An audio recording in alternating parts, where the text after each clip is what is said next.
আর সবশেষ কথা যেটি বলবো, এরকম বড় বড় লিডারদের সামনে কথা বলার একটা ঝামেলা আছে, গলা কাঁপে, কারণ অত সুন্দর করে কথা আমি বলতে পারি না, ঠিক আছে? আর চমৎকার করে কথা বলার মতো সেই যে অভিজ্ঞতা, সেটাও আমার নেই।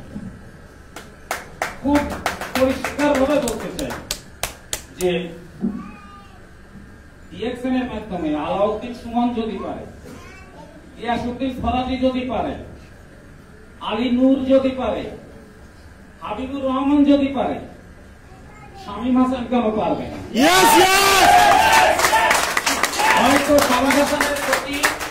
হয়তো শামীম হাসানের গতি খরগোশের মতো হবে না, কচ্ছপের মতো হবে, কিন্তু সে ঠিকই একদিন পৌঁছে যাবে মাকামে মঞ্জিল।